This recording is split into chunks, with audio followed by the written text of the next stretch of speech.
What up, what up, what up? Happy Tuesday, happy Tuesday. Day. I had to say it. I had to. What is going on, everyone? I'm Shadell, co-host of PagingTheSimpsons. I'm joined by my lovely wife, Lauren. And man, oh man. So, to be transparent with everyone as we roll into the show, I'm going to say I'm currently feeling like I did feel back in like the early to mid stages of Corona when it came back to the news, and we're like, shoot, what do we talk about? So this episode, I'm trying to stay away from the politics. Depending on how we feel, we may touch on that a tiny bit on like the debate with Kamala and Pence. But I'm really not trying to get into that too much. A lot of the topics we're going to stay away from that, focus more on the celebrity. We have a bit more relationship advice topics. We're going to get into those things. But yeah, and on top of it, I have a topic that's going to talk about burnout.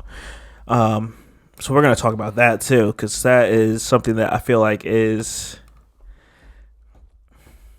It rears its ugly head every now and then. And it's happening more. Like, I just saw a podcast I'm going to listen to after this about burnout. And then the relationship topic we have is going to talk about it. So it's something that needs to be talked about. And I know we cover this, man, I don't even know. Like, maybe back in April, May. And it's getting worse. Like, to be straight up, it's just getting a lot worse. Well, I think not only the longer that this goes on, but also... we're starting to get into cool weather. We're going to be inside more. It's starting to get darker earlier. In less than a month, it's going to be daylight savings time again, and then it's dark at 4:30. Like, these are very real things that every year already affect people. But now it's just escalated. Yeah, now you can't go out. Yeah. And then we're going also into the holiday season with this happening. So there's a lot of stress around what is going on. The last time I could think that we were like out like to a restaurant to eat was probably when we went like on a double date. I think back in January, maybe. I feel like that. We didn't go on a double date in January. Oh, was it December? No.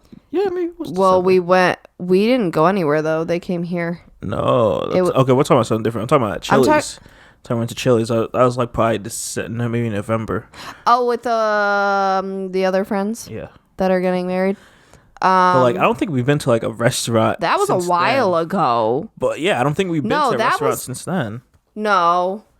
I mean, so first of all, that double date was before we got married. Yeah, like November, I'm thinking maybe. I think it was even before that. Okay. Well, that was a while ago. Point is. But I think, I still think we went to a restaurant maybe like, oh, you know what? Because we went on vacation. Yes, because we went on the honeymoon, and then I got super sick, and then you got sick, and then recovery, and we were like, I also didn't want to go out to eat because I didn't want to like have the cheat meal again to make me feel worse. And so yeah, you're probably we haven't gone to a restaurant probably in a year. We haven't had to feel that atmosphere. I didn't realize it had been so long for us, but yeah, because of how sick we got and how everything played out before the shutdown. I was thinking about that, and I'm like, damn, like that sucked. Huh. I miss that energy of just coming, like eating and just chilling, like And I saw a statistic that basically said the thing that is goodness. Sorry, spontaneous yawn. You can't like stop a yawn. It's very hard to stop a yawn. Like, I mean, you can stop a sneeze. I'll shoot a smack on the face, but that's nice. Let's get back to it. You're like, hold on. No, I saw a statistic that going out to eat, it makes you twice as likely to contract COVID, and it's even more risky than like getting your hair cut, going to the gym, going on a walk, like all these other things you could do. And it makes sense because again, like all those things, you have the mask on the whole time. This, you take it off when you're at the booth or at the table. And that's the thing that always got me. Like, I understand people have different comfort levels. For me, I'm still not comfortable going to an indoor restaurant. Honestly, we haven't even done the outdoor dining because I think they said technically the outdoor dining could also be riskier, even though you think because you're in the air, but like you're still in the air that you're like still someone really else close. was. When we drive by places, you still look pretty close to these people. So I'm just not comfortable with it because what I think of is if it lingers in the air for a while and you sit in the same seat of like someone that was there like 15 minutes ago and was like, you know, could be sick, maybe even sneezed or like something happened. I just feel like you're in like their bubble of spit. Like, I just feel like it's there because you're, you know, yes, they can clean the table itself, the booth itself, but it's the air that's the problem. And it's like once you're at that table, your mask is off for a while. So... And like people were arguing with that statistic because they were saying how like restaurant owners, people who work there were saying this, like, don't kill the restaurant industry even more. You know, all of our employees. Oh, gosh. Smack. He did not really. There's evidence on YouTube. No. But even the employees are like, oh, no one here has gotten sick. Like, stop with this. It's not about the employees because they're always wearing the mask. It's the people that are coming to the restaurant that are making it twice as likely. Like, think. It makes sense, especially indoors. So, I don't know. Yeah. So, I'm just saying, it's adding to my depression. But me feeling burnt out. And also feeling like the weekends... I'm not getting 2 days. I'm getting 1 day. Is how I feel lately. Why? It's just going by too fast, and the week is going by too slow. Like mine are all melting together because my days, I work like during the week, the weekend. Like mine all change. My schedule changes every single week, and it's like I'm just all over the place. So like mine just consistently keeps going. Like I'm kind of tempted. But kind of tempted to take off. So this week is my birthday week. Yay! That's why I'm getting older. On Thursday. And I'm kind of tempted. I'm already taking off Friday. I'm kind of tempted to take off Thursday or that Monday, and just say screw it. Like I'm so drained, dog. That's the issue. No, I feel that too. And I don't know what to do. For me, I was thinking about this yesterday when I was coming home from the wedding that I worked. That I genuinely am grateful for like all the people I have right now and the work I do have because I know even though it's not normal, it could be still worse. Like I could have like no one could have come back and stuff like that. But I thought about it. It's this weird thing that happened, you know, during the shutdown. I think a lot of people reconfigured their lifestyle. And so they figured I need more balance or self-care is more important or, you know, all this stuff. So like that's one breath. But in the other breath, it's almost like as a business owner, you feel the need to take everything that you can get at this point just because you know it's a bad time and that why would you say no when you were shut down for 3 whole months? A whole quarter was wasted this year. Like, you know what I'm saying? So it's this weird in between where I'm like, well, I can't necessarily say yes to everybody because if it's like either at a crazy hour or I'm gonna, you know, burn out if I cram too many people in one day or something, I still have to do that. I want to have that balance that I think a lot of us now value more. But at the same time, it's like, oh, you just feel the need to take all the work because there was a very real time where it was not there. And now it's like, we don't even know if that'll come back again. It's this constant fear of, I got to work while I can. I don't know. I don't like it. Like it's stressful. So that's why I'm kind of all over the place. Yeah. Yeah. Like I have a random like client coming in at like 7 a.m. in a couple days. I mean, that one is more so because she has an early photo shoot. So it makes sense. But like, that's a good example of rather than having like, these are my business hours and this is all I'm going to stick to. It's more like, well, I am available. I can get up earlier. I can, you know, I'm going to take it. Like I'm not mad about it, but it's just, I don't know. It's that kind of mindset that now it's like, well, I don't really have, like when people ask me, they're like, what days do you work? Or like, what are your hours and all this? And it's like, you have to put certain hours like for Google and Yelp and all that stuff. But, I mean, maybe those are the hours you can expect me to respond to something. But as far as like, if you need to come in like a little earlier, a little later, like whatever, I've never really been opposed to that. And I feel like now even more so.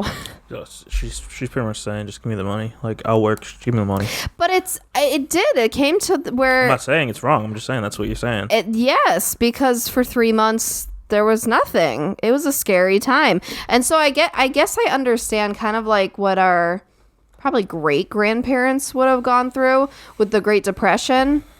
And how like everybody, they went through this terrible time, and then a lot of people carried reactions to that throughout their life. So there would be like hoarders. So like there's probably still people like hoarding toilet paper or something, and they may do that for a long time, or no, like their habits were savings was huge after that. Like every penny, like they couldn't spend a penny. Everything had to be saved because we don't know if another Great Depression is going to happen, or like tons of food stock up or something. So I feel like it's kind of like that. Like we went through such a traumatic event in the beginning of the year that now we react to it because we are in this kind of in between where we don't know if it's going to go back. Yeah. Oh my gosh, fingers crossed. I don't know why we got into all that, but yeah. I don't know. You went on a tangent. I did. It just, but that's what we do here. So before we get into our topic here, I do want to say, since I haven't put this out there for a while, check out our Etsy shop, Good Feeling Apparel. If you are watching the YouTube version, I'm currently rocking a shirt that should be up there around the time this podcast goes live. That says "Invest in Your Mental Wealth," which is a perfect time for this podcast. Oh my gosh! Right? Look at that. And like, I dig it because you're thinking invest in your mental health and all that stuff, but like it uses like the euro symbol, the money symbol. It uses like the different currency symbols like a part of the shirt to further play on that investing, if you get what I mean. But yeah, that shirt's gonna be live. We have a bunch of other things up on our Etsy shop, and it's popping over there. But go check it out. We have random little sales too, and we always have free shipping. So go check it out. Yeah. Speaking of which, a sale may actually be happening around the time this podcast right now. But yeah. All right. So an update on this story here. On this Tory Lanez and Meg the Stallion story. So, last thing we said, or probably about a week or two ago, was Tory dropped an album of his tell-all about the situation, essentially saying he didn't do it, they're trying to set him up, all this stuff. So, this past Thursday, Tory Lanez was charged with assaulting a woman who, of course, that's Meg Thee Stallion, per the information provided by the Los Angeles District Attorney's Office. He faces a possible maximum sentence of 22 years and 8 months in prison. So Meg, I guess, didn't identify the person by name, although the details in the lineup with the July 12th incident, which she claimed that Tory Lanez fired a shot at her as she exited a car in which they had been traveling, resulting in injuries in her feet that require surgery. I have a lot of questions on this. I'm kind of like, why didn't they get him beforehand? If why did it take? This happened back in July. Why did it take August, September, October? It took 3 extra months for them to do something. I don't understand the process. My thought is 1, because she didn't name him, and 2, because no one died. I wonder if him putting out the album further drew attention on him now. He put the album out, and then a week or 2 later, they're like, "Yep, get him." But yeah, because I feel like yes, someone was shot, but I definitely feel like they prioritize if it was a death.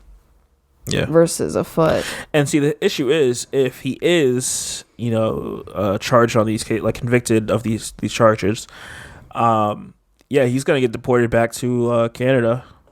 I didn't realize he was from there. Yeah. So that is gonna be interesting, and would he? So he'd serve there. That's my thought. I would assume that's what happens. I don't think they would lock you up here for 22 years and then be like, all right, you're off to Canada. I assume they just take you on to Canada and you're living there. You're their problem now. So yeah. And I already told you guys, back when we were talking about this before, I literally went to Spotify, went to Tori's page and hit like the three little dots, and you could say like block this artist or something like that. So he does not pop up at all, like no features, no anything from him. That's the first time I ever done that to someone, because I didn't do it when everyone was doing the R. Kelly stuff. Also because I don't listen to R. Kelly. Mm-hmm. But like this is one I can't, like I don't care, like goodbye. Mm-hmm. Yeah, any thoughts on that? Not really. I mean, it just good riddance. Well, I mean, yeah, obviously he did something wrong, so don't do the crime if you can't do the time, kind of thing. But I guess it does make sense though, going back to Canada, because why would we pay taxes for someone to be in an American jail if they're not American? So pretty much. I mean, to be fair, he probably was paying taxes, of course. Well, no, I know, but I'm saying, you know what I mean? Yeah. Like we then would be responsible for him in jail. Mm-hmm. So the next thing I want to talk about that's a lot better than Tori, which is Rihanna. We didn't talk about this, I believe, last week when it happened, or the week before, and I really wanted to touch on it and I missed it. But dog. So Rihanna does this, like, I'm gonna just say annual show, her Savage X Fenty like show on Amazon. It's nothing live, but it's like this like hour-long event. I didn't watch the first showcase. That's a good way to put it.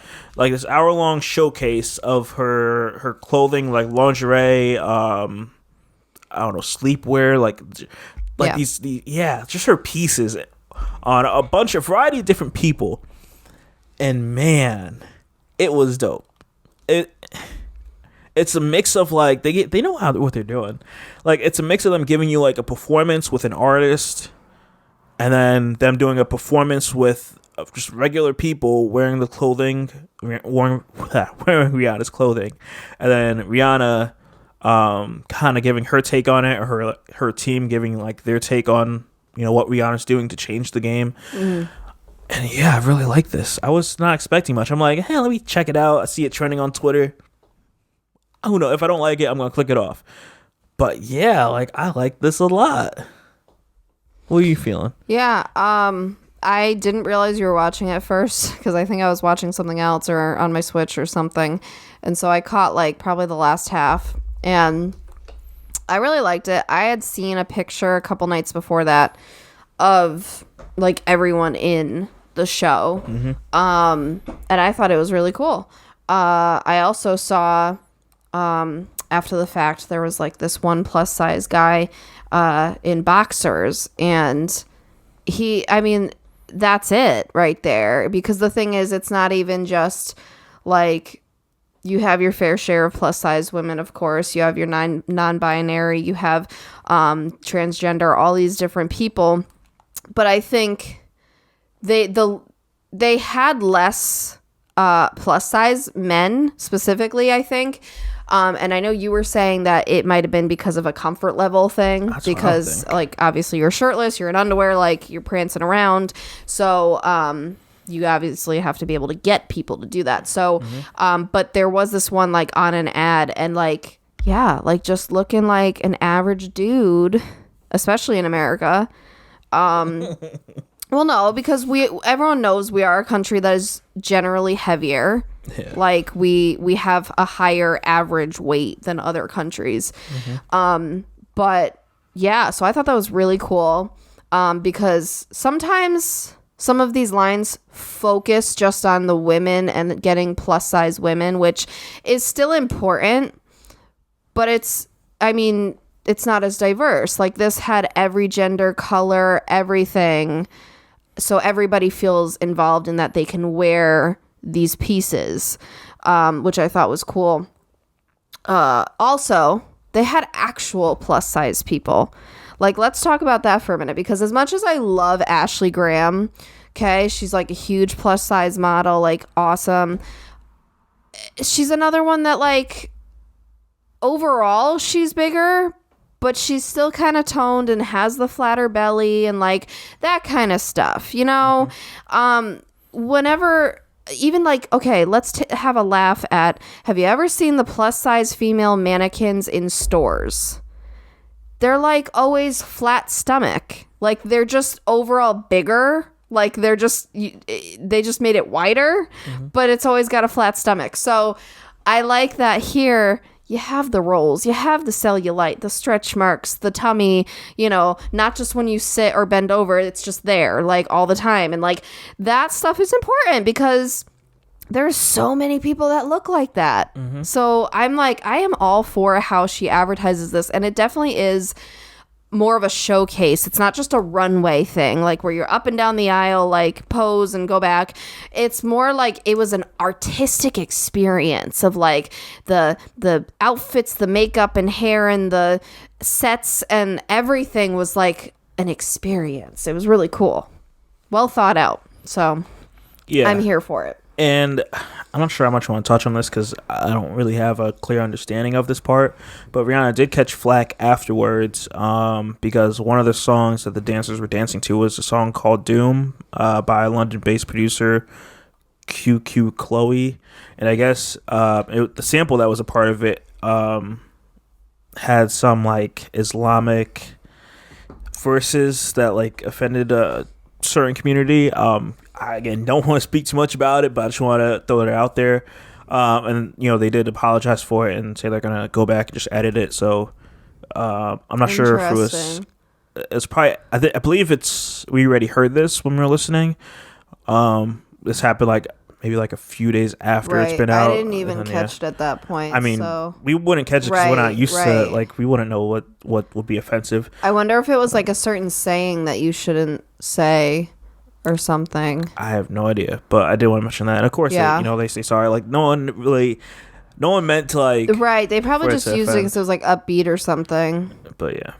Okay. So I did want to throw that out there. Well, here's the thing. The cool thing is she acknowledged. You know, they acknowledged that. Okay, that wasn't cool. Like we'll fix it. That's exactly it.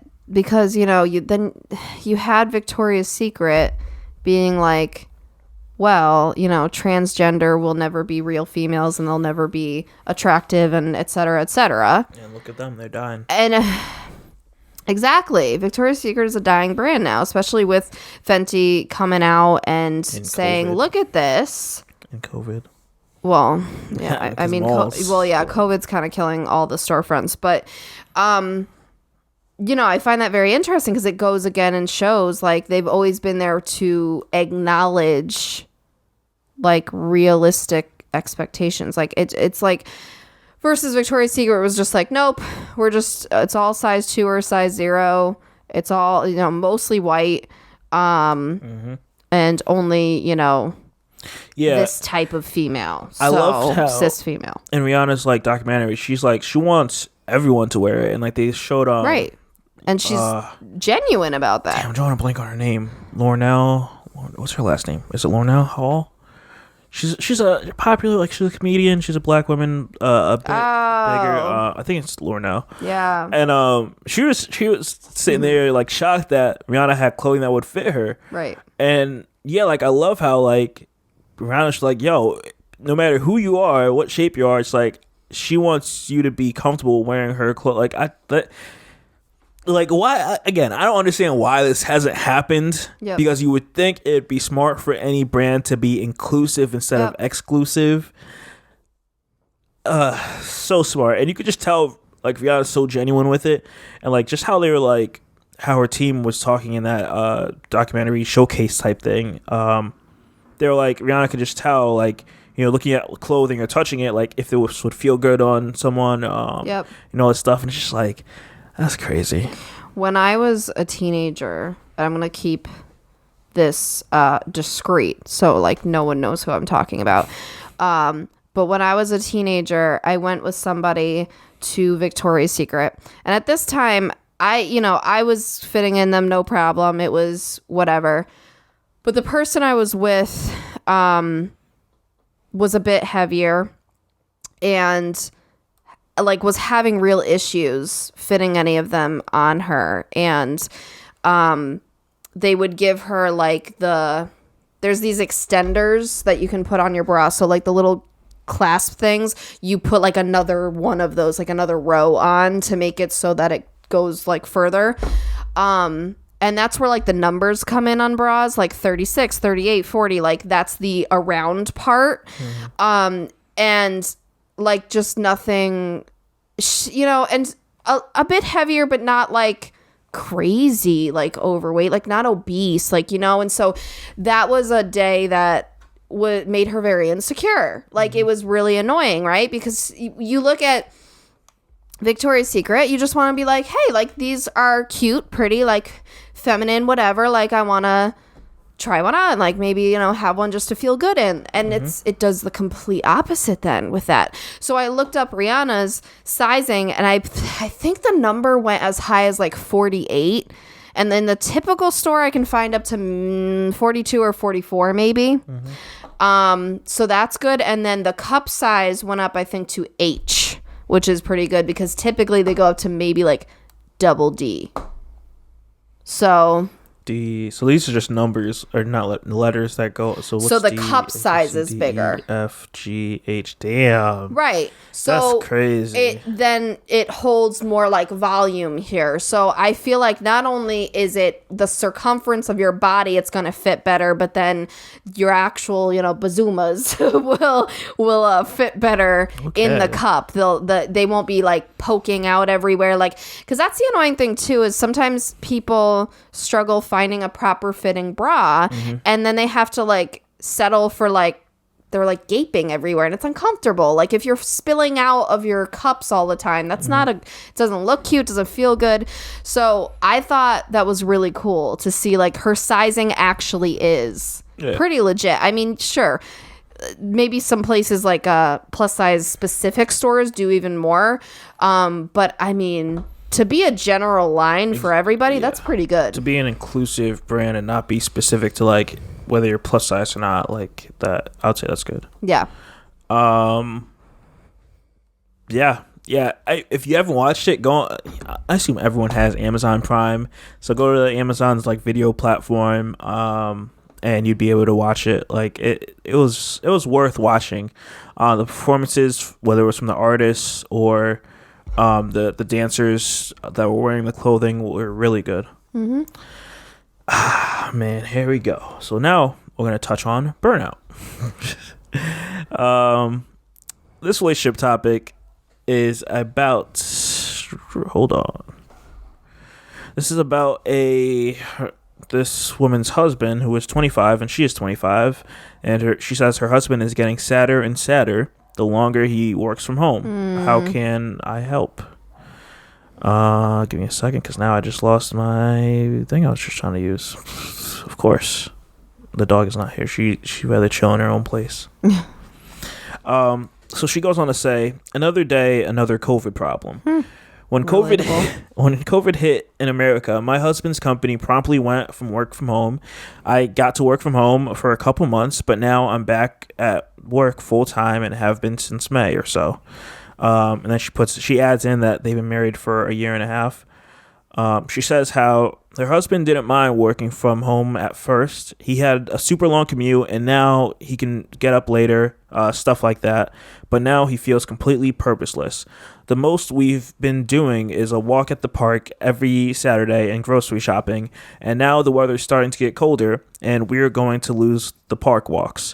He hasn't seen his family in almost a year. He video chats friends and family, but he desperately misses going places, going out to eat, etc.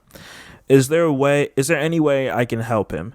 We've been cuddling more, and she puts in parentheses, he misses human contact, as we do our own thing after work. We do an at-home date once a week, cooking dinner out of a cookbook. I don't know what else I can do. He sleeps late. He wakes up early. He wakes up late. Goddamn, and basically hates life right now.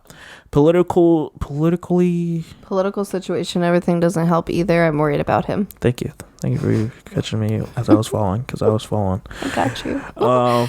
Wow. Yeah, that sounds similar. Sounds like my life right there. I mean, it sounds similar because like even like, so we've been walking more, but yes, it's starting to get cooler, and like probably in a month or so that's gonna stop because I hate cold weather. Grocery shopping every couple weeks. Maybe takeout or delivery like every now and then. Mm-hmm. But yeah, I mean, it's like, sure, we're trying new recipes, but I mean, that doesn't feel like a date. That just feels like we need variety in our food. So like, let's try something else. Like it's, you know what I mean? Like it doesn't. It's just we need to eat. Like, it sounds pretty similar, and we're both just, man, I feel that she said they've been cuddling more because he misses human contact. I feel that. You should cuddle me more. No. What? No. He said no. But like, yeah. This is a struggle that I feel like a lot of people are going through. And like we watch shows, but we always did that before anyway. Like, and you're still stuck, and yeah. It sucks because like I would really love to like hang out with friends, but it's like, where do we go? To the park? Like, again, restaurants and going out bowling or going out to the movies, like these things were like normal things we did, and like you can't do that, and or you don't feel comfortable, especially like some movie theaters may be open, or I'm not even sure if they're open, but some of them seem to be transitioning to that. But like, do you really want to go in there at that time, and you have to wear your mask the whole time, and who are people that aren't wearing the mask because it's dark? And it's also kind of funny because like, what even type of movies are being released in theaters right now? Because I don't see trailers. I mean, Tencent just came out for what's that? It's a movie with Denzel Washington's son. Okay, all I was gonna say is I haven't been seeing trailers like they used to, and so it's almost like there's less hype. There's less like intense movies coming out or something. Movies coming out. Soul, I believe, is going out to the movie. I don't know. Theaters. I'm just saying. There's still movies going to theaters. Things are still different. But I bring this up because I'm like, I don't know what to really say, because it's like we're in a sucky position. Because we've been doing a lot more walks. But yeah, when it gets colder, like you're looking at a treadmill to start using. So it's like that's gonna be still stuck at home. That's one less thing of us going out, and that, just and grocery also shopping. It's just like one on one, like like if you just have one treadmill, you're just doing it like by yourself, and it's in the house. As much as I feel like people may not do it, I kind of do want to have like a small get together with family at for even more so now, like for Thanksgiving and for Christmas and New Year's, like have friends over, something it's just like I feel like you need it more with other people, because it's like you don't have that. Like you're sitting here like if you're working, like for me, I've been working from home for I can't even think, what, 6, 8, 7 since something mid-March. Since March. I'm trying to give a month line, but for a long time. And it's just like I want to go places, and you don't realize your work-life balance gets thrown off because now I'm sitting here, I'm hopping on work earlier, I'm hopping off work later. Like I used to be able to disconnect from work and be like, yo, when I get to work, I work. Right. And then when I'm like, I know you always said that. That drive in between, that 45 minutes in between, is me listening to music or podcasts. Is my disconnect time. And I don't look at my computer, my phone when I'm home. Like it's just not happening. But now it's with me all the time. Well, yeah, it's 7 months basically, because we're in just about mid-October, and it was mid-March that you started. Yeah, it hurts. It's a lot. And for me, it's like I kind of always worked at home anyway. I have an in-home studio. Like I'll take clients here. I do computer work here. Like I always kind of did that, but it still is an adjustment, because it's an adjustment obviously because you're always here. So like us kind of coordinating working schedules and all that, and maybe getting influenced by the other, of like if you're feeling more lazy or you're feeling more productive, and like you kind of feel the other person feels that more.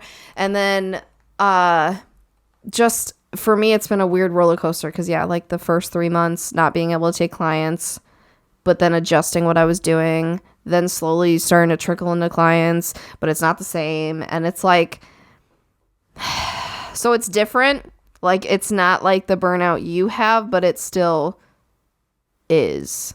I always feel on. I always feel like I have to do something, anything to progress forward. Well, I mean, yeah, this is a bit different, so I can't really speak to that. But yeah, I mean, that's just, I feel like that's just a thing. No matter if you have a business, like you're always on. So it true, but I feel like more so now than ever, it's that feeling of I have to do something productive so that I can move forward from this spot I'm in, rather than I can't just stay here. And I know it's not all on me because obviously, yeah, there's a pandemic, there's, you know, clients' comfort level, there's all that stuff. But it just feels like still I have to like take control of what I can. Like instead of just doing nothing all the time, like I have to work harder because then I want to be ready, I guess, to like hit the ground running when I can. It's that feeling. And it's the feeling of, again, knowing self-care, downtime, all that stuff is important. But as a business owner, you always felt bad doing that. Now you feel worse doing that. It's like the whole struggle of, I'm exhausted. I really need this. But at the same time, I feel guilty about this. Because it's like, what else could I be doing?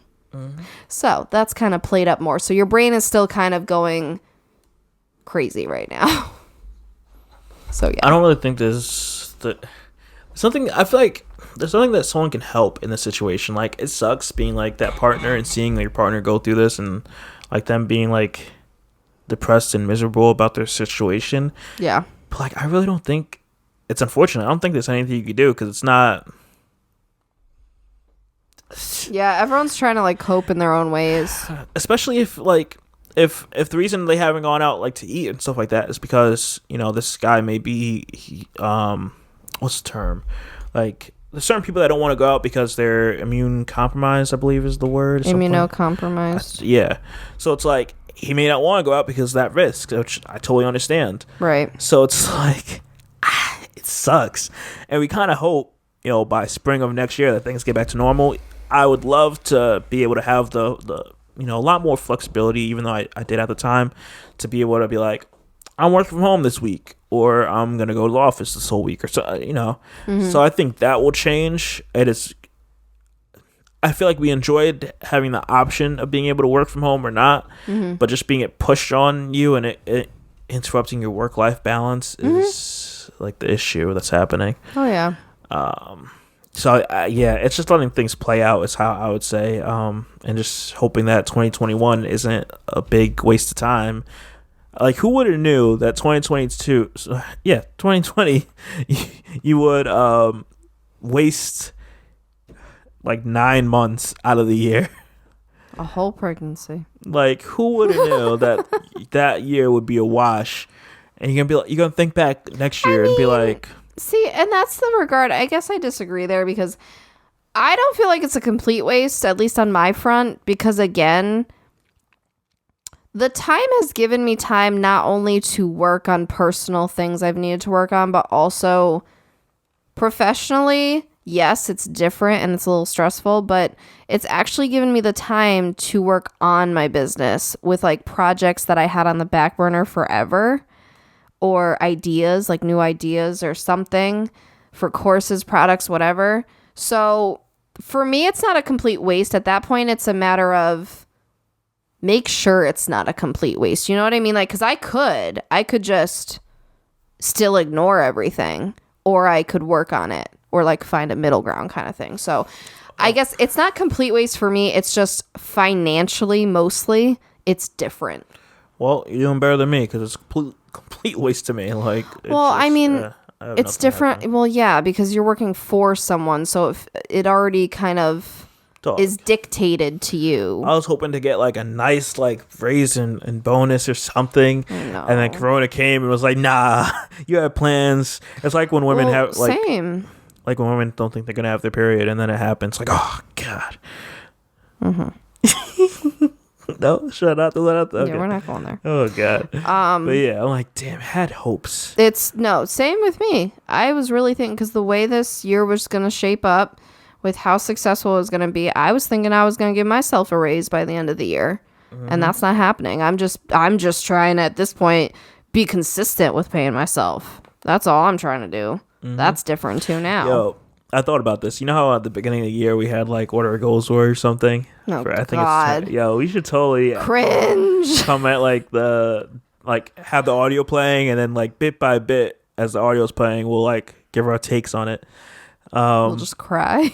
I feel like that would be an We'll interesting cry podcast. and laugh. Oh no! So we'll see it, coming November and That is December for that. That'd be cool. Cringe-worthy. I still remember that conversation. We went to Dave and Buster's on New Year's Eve, which is definitely not happening this year. And like we had this nice conversation at the dinner table, and like I was really feeling it, and I was like, I just know this is it. Like, this is so, I was like, this is going to be so good for me. Like, I have worked so long and hard for this. It's going to be great. And then, yeah, so that was like, nah, G. But it hurts me looking back at that. I'm just like, oh, sweetie. Man, you were so young and if only. So I have another relationship topic here I wanted to get into. Okay. So this one is about her boyfriend being stressed about how young she looks, or his girlfriend looks. So the boyfriend is 30 and the girlfriend is 20.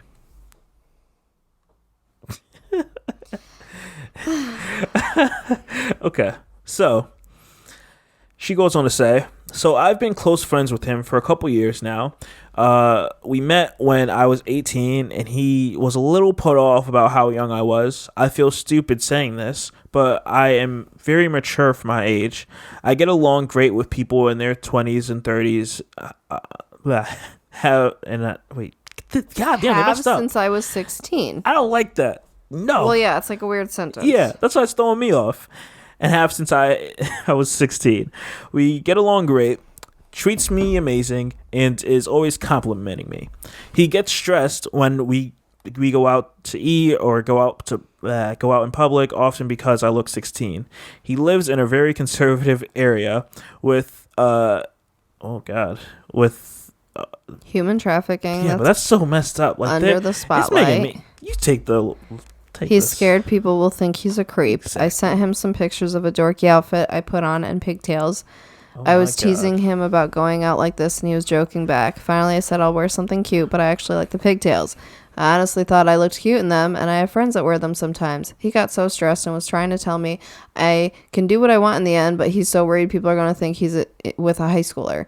He was begging me not to. I understand, but it really hurt my feelings. People don't take me seriously often because I look so young, and I get self-conscious when people still ask me what grade I'm in. I'm almost 21. It is what it is, and I don't know how to not take it so personally.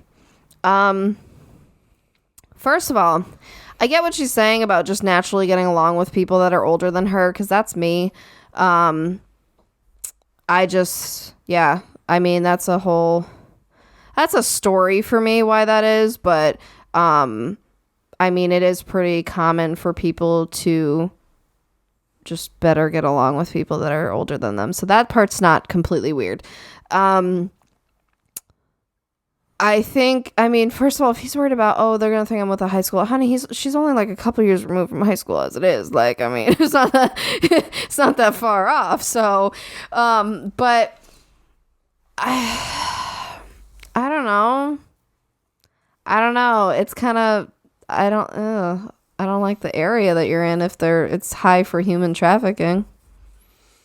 I mean, I hate being this person because I have different views. What? Oh, man. So I hate to be this person. I hate to be this person. But this is, I feel like I was saying this to you a week or so ago, where I don't understand how a guy can date a girl, and I was saying like, she can be 18 and he's 25 or something. Like, I can't see myself dating someone that's younger that like. Oh right, yeah, we did talk about this.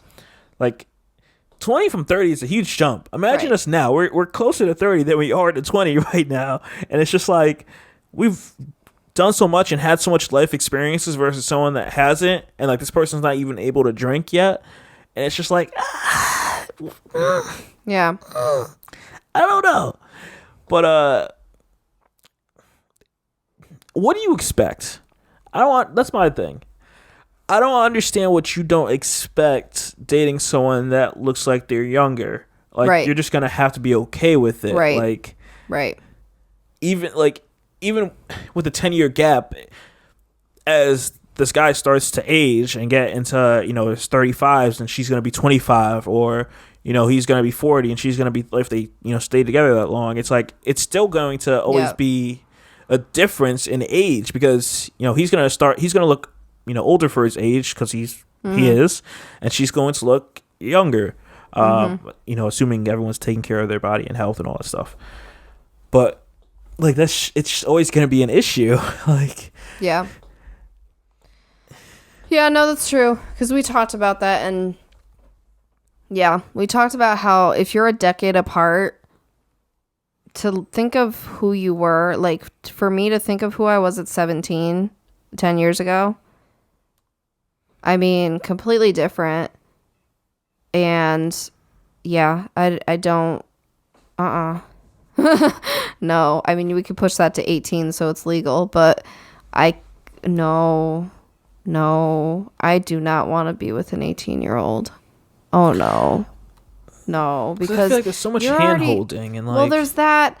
You probably don't have really much experience. You're just going into college. You don't got anything figured out. I've worked my ass off the last decade to work on myself and figure stuff out and finally get like a footing in like real adult life. And you would feel like my child at that point. There's one thing, like, I'm cool helping the person I'm with, like, and being a supportive partner, but then I don't know, I just feel like now I'm just like guiding you through life like a parent. I don't know, it's weird. And especially, like, you always hear like men usually mature slower than women, and that I totally believe. So if that's true, then now I'm with someone even mentally less mature than even 18. It's like, no, I don't want to deal with that. I'm good. I mean, I don't know. I don't really understand that thing. See, getting along with, I should have prefaced, I have a lot of friends specifically who are female, who are older than me, who, they have their own kids, they, 20-year marriages, whatever. They are like people I get along with. I wouldn't say I'm like over here being buddy with older men specifically. Yeah, so like, it's not weird for me. It's not this dynamic where she gets along with older people, but now she's like counting that as a partner. Because I never had that. I've always dated people around my age. Yeah, but even going to what you're saying, you're like, yeah, sure, like people would say that about me. That's great and all, but like I knew my age limit. Like, for example, when I was doing way back with like online dating and stuff like that, like I'll set my threshold to a certain level for age, but at the end of the day, like I don't see it. Again, like if you flip it, me being 18 and me looking at a girl that's like 24 or 25, like I don't think we're on the same level, because I would like to expect at you being 24, 25, you may have an actual job versus I'm sitting here, working at Target or something like that. I do feel like once you get past like 5 years of difference, that's where it can start to get more fuzzy. Because I think when I had put my limit, I think it was somewhere around maybe 25, 26, and I was 21, I think, at the time. So like I was okay if they were a few years older. But I feel like, once you get into like a decade's difference, and like, cool, if it works for you. But I think especially when you're younger and it's a decade's difference, like if you're like 40 and 50, whatever, I feel like it's cool. Like you guys are on similar playing levels at that point. But I feel like when you're younger, you are constantly changing and going through so much and trying to figure out stuff in this world that I just think it's too drastic of a difference. So here's the next thought. you know, so she's 20 and this guy's 30, and is it the same way it works? No, or men can always have kids. They don't have like a cutoff age, maybe. I don't know. But you could impregnate someone till you die. Wow, that's crazy. Yep. Shout out to grandpops all over the world.